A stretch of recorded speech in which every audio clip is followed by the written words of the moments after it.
나는 작년에 화재 전소 사고를 겪었다. 그냥 싹 다 불탔다. 하나도 남김없이. 애지중지 모아온 나의 소중한 물건들, 내 청춘과 추억이 깃든 것들이 전부 제로 돌아갔다. 나는 독립한 30대 여자다. 그날은 혼자 여행을 떠나서 집을 며칠 비웠던 날이었다. 5성급 호텔에 혼자 가본 건 처음이라서 내심 무척 들떠 있었다. 호텔 체크인 시간을 기다리던 중 갑자기 모르는 번호로 전화가 걸려왔다. 대부분 마케팅이나 광고 전화기 때문에 처음엔 무시했다.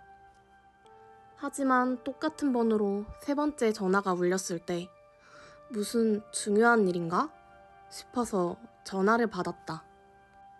수화기 너머로 한 남자의 다급한 목소리가 들렸다. 자기는 경찰인데 지금 당신 집이 불타고 있으니 빨리 비밀번호를 알려달라는 것이었다. 요즘 세상이 워낙 흉흉하다 보니 경찰 사칭도 많고 처음엔 당연히 보이스피싱인 줄 알았다. 지금 생각해보면 다른 것도 아니고 집 비밀번호를 요구한다는 게 일반적인 사기 수법과는 달랐지만 그때에는 그저 황당할 뿐이었다. 이틀 전까지만 해도 멀쩡하던 집이었다. 심지어 여행 간답시고 플러그를 뽑으며 전기 단속까지 단단히 하고 나온 나였기에 집에 불이 났다는 말은 도무지 믿기지가 않았다. 불안한 마음에 비밀번호를 바로 알려주지 않았다. 그러자 상대방은 제발 믿어달라고 호소하며 나에게 화를 내기까지 했다. 지금 당장 말하지 않으면 문을 강제로 부수고 열겠다고 했다. 이게 사기가 아니라 진짜 상황인가 싶어 나는 영상통화를 걸어서 눈으로 보여달라고 했다. 그렇게 우여곡절 끝에 연결된 화면 속에는 우리 아파트 단지 사이로 검은 연기가 뿜어져 나오는 생생한 모습이 담겨 있었다. 의심이 확신으로 바뀌는 순간이었다. 보자마자 비밀번호를 알려줬지만 이미 소방대원들이 문을 강제로 개방해 화재를 진압하고 있던 중이었다. 머리를 돌로 얻어맞은 기분이었다. 이 모든 게 현실이라는 것을 인지한 순간 머릿속이 하얘졌다. 여행 가기 전 꼭 필요한 가전 빼고는 전원을 다 끄고 나왔다. 집에는 동물도 사람도 아무도 없었다.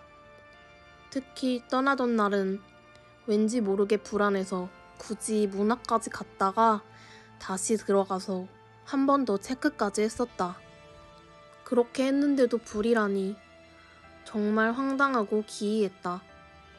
초등학교 1학년 때 플라스틱 국자로 달고나를 만들다가 부엌을 약간 태워먹은 적이 있었다. 그때의 기억을 떠올리며 이번에도 제발 그 정도로 경미한 수준이기를 간절히 빌었다. 떨리는 목소리로 경찰관에게 물었다. 화재가 그렇게 심각한 건 아니죠? 경찰관은 고개를 저었다. 불이 많이 난 것 같다고, 꽤 많이 탔을 거라고 했다.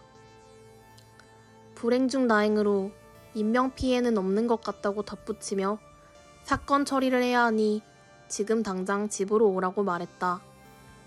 5성급 호텔에서 행복한 시간을 보낼 꿈에 부풀어 있었는데 한순간에 돌아갈 집이 없는 신세가 되어버렸다. 나는 지금 해외에 있어서 당장은 가지 못한다고 겨우 대답했다.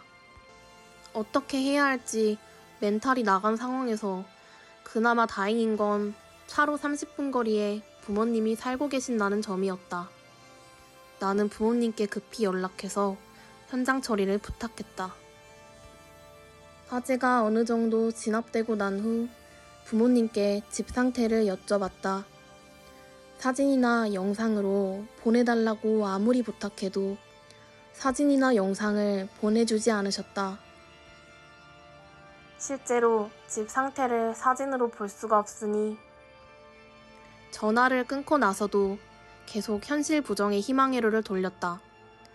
화재가 심하게 났다고는 하지만 생각보다는 덜 탔을 거라고. 내 눈으로 보기 전엔 모르는 거라고. 나에게 그 집은 생각보다 더 깊은 의미를 가지고 있었다. 어릴 때 넉넉하지 못한 형편으로 살아온 나는 돈에 대한 열등감이 엄청났다. 어린 시절 내가 살던 동네는 형편이 어려운 사람들이 모여 살던 곳이었다. 아파트는 거의 없었고 낡은 판잣집과 빌라들이 가득했다. 하지만 그 안에서는 가난을 체감하지 못했다. 친구들 모두가 다 고만고만하게 살았으니까. 하지만 부모님의 직장 문제로 조금 더 형편이 나은 동네로 이사를 가게 되었다. 비록 다 쓰러져가는 복도식 아파트였지만 이전에 살던 빌라에 비하면 나에게는 꽤 좋은 집이었다. 진짜 충격은 새로 전학 간 학교에서 시작되었다. 주변을 둘러보고 나서야 내가 우물안 개구리였다는 걸 처절하게 깨달았다.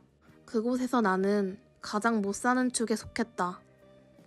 우리 가족은 외식을 해본 적도 자동차도 없어서 가족여행을 가본 적도 없었다.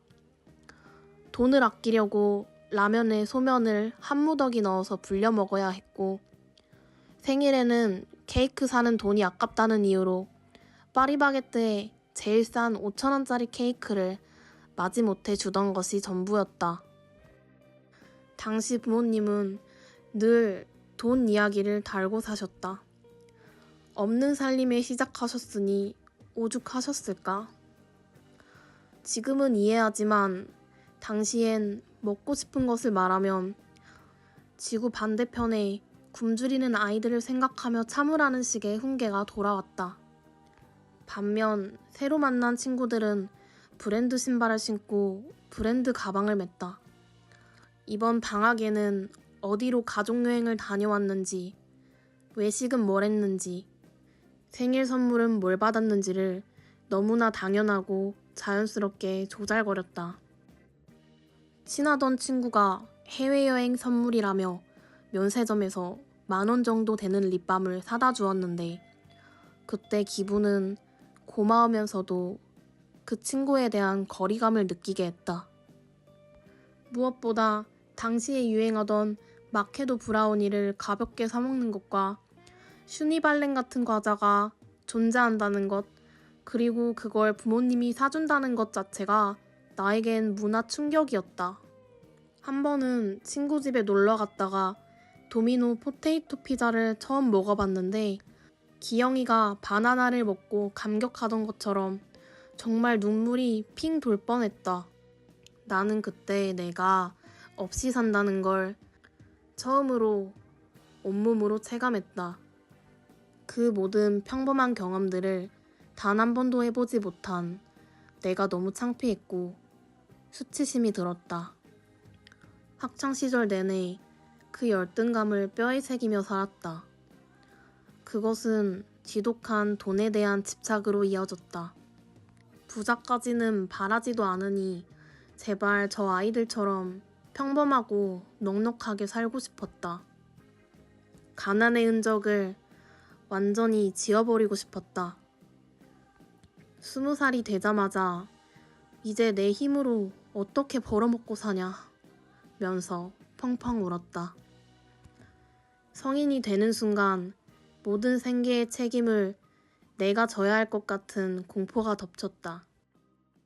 특출난 천재성은 없었지만 애매한 재능과 물고 늘어지는 끈기가 있었다.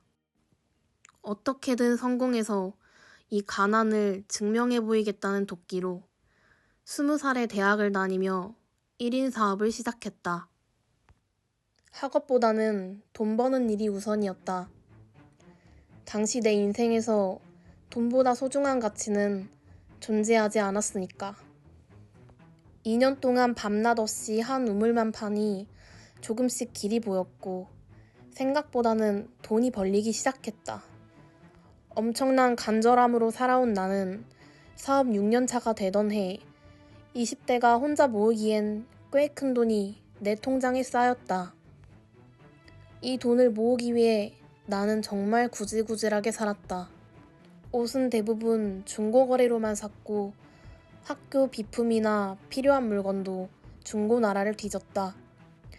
나 자신에게 돈을 쓰는 게 지독하게 아까웠다. 길을 가다가 목이 말라도 400원짜리 생수 한 병 사 먹는 게 아까워서 꾹 참고 집에 걸어와서 물을 마셨다. 내가 할 수 있는 극한의 한계까지 쥐어짜며 아낀 결과였다.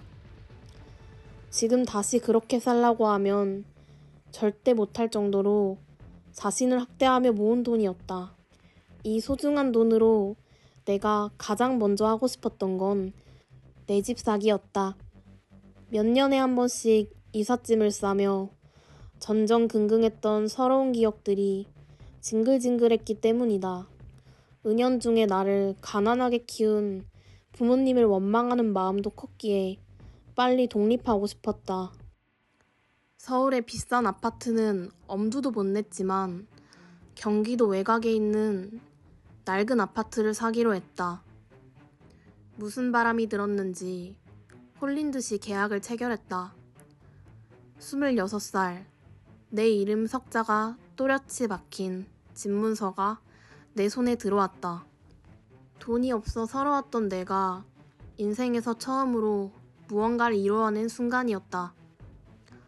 비록 낡았지만 세상에 오롯이 나만의 요새가 생겼다는 것. 내 마음대로 공간을 꾸밀 수 있다는 건 마법 같은 일이었다. 평생을 나중에 돈 없으면 어쩌지 하며 벌벌 떨며 살았는데 집을 사고 나니 그래도 한시름 놓을 수 있었다. 26살의 나에겐 그 집은 내 모든 노력과 돕기에 대한 자부심 그 자체였다. 그 후 몇 년은 괜찮았다. 하지만 오직 열등감만이라는 연료만으로 폭주하듯 일해온 대가는 결국 찾아왔다. 점점 지쳐갔고 일을 손에 잡고 싶지 않은 극심한 번아웃이 왔다.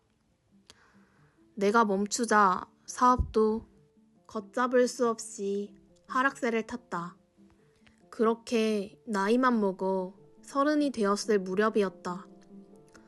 20대 전부를 바친 사업을 차마 놓지는 못하고 이것저것 다른 일을 깔짝거리다 3개월 만에 포기하기를 반복하며 완전히 지쳐있던 그때였다. 현실을 도피하고자 떠났던 여행지에서 화재 소식을 들은 것이다. 그 집이 나에겐 어떤 의미였는데 내 자부심이자 위안이었던 유일한 보루가 그렇게 타버리니 인생의 허무함이 이루 말할 수 없었다. 화재 소식을 접하고 처음 몇 시간 동안은 현실감이 없어 그저 멍했다. 시간이 흐르고 상황이 인지되자 여행을 간 5성급 호텔 옥상에서 당장 뛰어내려 죽고 싶다는 충동이 일었다. 현실적으로 당장 들어갈 인테리어 비용과 가전, 가구를 새로 채워넣을 비용은 당시 내 형편으로는 힘들었었다. 번아웃에 빠져 일은 하기 싫은데 이런 열등감 가득한 인생을 굳이 더 살아야 하나 싶었다.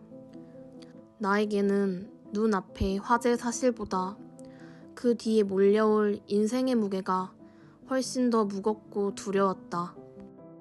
감당하기 싫은 현실을 피하고 싶어 부모님께 뒤처리를 맡겨둔 채 예정보다 며칠 더 타지에 머물다 꾸역꾸역 한국으로 돌아갔다. 실제로 마주한 집 상태는 생각했던 것보다 훨씬 더 처참했다. 화재를 진압하느라 물을 얼마나 쏟아부었는지 바닥에 물이 가득 차 있었다고 했다. 내가 정신이 나가 있는 걸 아시기에 부모님은 나에게 차마 말도 못하고 둘이서 하루 꼬박 밤을 새우며 그 고인물을 전부 퍼내셨다. 그 독한 재와 물을 치우시느라 어머니는 무릎을 다치셨고 1년이 지난 지금까지도 완전히 회복하지 못하셨다. 부모님께 너무나 죄송해서 가슴이 미어졌다. 낮인데도 집안은 빛이 들지 않아서 온통 새까맸다. 빛이 완전히 차단된 공간을 보며 이게 집인가 동굴인가 구분이 가지 않았다. 전등은 전부 녹아내렸고 TV와 에어컨은 형체도 없이 사라졌다. 소중한 물건들은 불에 타고 물에 젖어 썩어가고 있었다. 미세한 화재 재는 서랍 틈새, 가구 구석구석까지 깊숙이 침투해 있었다. 탄 재가 호흡기에 치명적이라 가구며 옷이며 쓸 수 있는 게 없으니 폐기해야 한다는 진단을 받았다. 결국 내 소중한 기억이 깃든 물건들을 내 손으로 다 버려야 했다. 부모님이 왜 그토록 사진을 보여주지 않으려 하셨는지 비로소 이해가 갔다. 화재라고 하는 것은 내가 상상했던 것보다 훨씬 더 잔인하고 무서운 괴물이었다. 심지어 화재 원인조차 정확히 밝혀지지는 않았다. 지금 와서 생각해보면 그냥 내가 지독하게 운이 없었던 탓이기도 할 것이다. 누구에게나 일어날 수 있는 재앙이라지만 하필 왜 나에게 이런 불행이 찾아왔는지 억울했다. 그나마 불행 중 다행으로 아파트 자체 화재보험이 들어있어 보험 처리를 받을 수 있었다. 당장의 거액의 인테리어 비용이 깨지지 않게 된 것만으로도 천만다행이었다. 하지만 보상금이 최종적으로 지급되기까지는 무려 4개월이라는 긴 시간이 걸렸다. 그 과정 역시 순탄치 않았다. 업무 처리는 느렸고 중간 소통 오류로 속이 터졌다. 결국 화재가 발생하고 9개월이 지난 시점까지도 미결된 서류 처리가 남아있었을 정도니 말이다. 사실 이 화재를 겪기 전부터 내 삶에는 불길한 징조들이 연달아 일어나고 있었다. 여행을 가기 한두 달 전부터 내 컨디션과 기분은 인생 최악의 바닥을 치고 있었다. 몸과 마음뿐만이 아니라 주변 기기들도 이상하게 말썽이었다. 핸드폰에서 갑자기 이상한 잡음이 섞여 나온다거나 만지지도 않았는데 혼자서 음성 녹음 버튼이 자동으로 켜지는 기이한 현상이 반복됐다. 멀쩡하던 세탁기도 갑자기 고장나 버렸다. 물론 그것들이 화재의 직접적인 원인은 아니었을 것이다. 그저 요즘 참 운이 없네. 왜 이렇게 자꾸 뭐가 고장나고 돈 나갈 일만 생기지? 하고 넘겼던 일들이었다. 인생의 바닥을 치고 주변 모든 것들이 삐걱거리던 그 타이밍에 결국 집까지 물타버리니 역시 불행은 한꺼번에 몰려오는 건가 싶었다. 정말 거대한 재앙이 닥치기 전에 세상이 나에게 미리 전조 증상으로 경고를 보냈던 건 아닐까 하는 혼자만의 생각도 해보았다.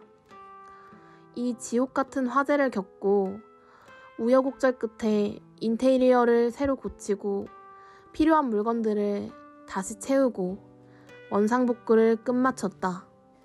그리고 지나온 시간들을 가만히 복기해 보았다. 다시는 꿈에서라도 겪고 싶지 않은 끔찍한 전소사고였지만 이 비극이 나에게 남긴 깨달음은 그렇게 가볍지는 않았다. 화재를 겪은 이후 나는 예전처럼 물건이나 물질에 큰 의미를 두지 않게 되었다. 예전에 나는 내가 가진 집, 비싼 물건, 통장에 찍힌 숫자가 곧 나 자신을 증명해준다고 믿었다. 그래서 그렇게 집착했다. 하지만 불은 그 대단해 보이던 것들을 단 몇 시간 만에 흔적도 없이 지워버렸다. 내가 목숨 걸고 집착했던 것들은 사실 생각보다 더 허무하고 쉽게 사라질 수 있는 신기루 같은 것들이었다. 결국 사람의 목숨도 마찬가지다. 어떤 예기치 못한 사고 하나로 한순간에 사라질 수 있다. 사람이 사라지면 그 부귀영화, 명예, 아끼던 물건들이 무슨 소용이 있겠는가. 내가 그때 집에 없었기에 망정이지. 만약 여행을 가지 않고 그 집에 누워 있었다면 나는 지금 이 세상 사람이 아니었을 수도 있다. 사람이 태어난 날은 정해져 있어도 갈 때는 순서가 없다. 만약 그날 내가 현실 도피랍시고 여행을 떠나지 않았다면 어떻게 되었을까를 생각하면 참 묘한 기분이 든다. 이 화재는 나에게 지독한 고통과 뼈를 깎는 힘든 시간을 주었다. 하지만 역설적이게도 평생 나를 괴롭히던 돈에 대한 집착과 가난에 대한 열등감으로부터 나를 해방해 주었다. 화재는 내 모든 물건을 태웠지만 내 삶 자체를 완전히 무너뜨리진 못했다. 여전히 문득 미래가 불안하고 무서울 때가 찾아온다.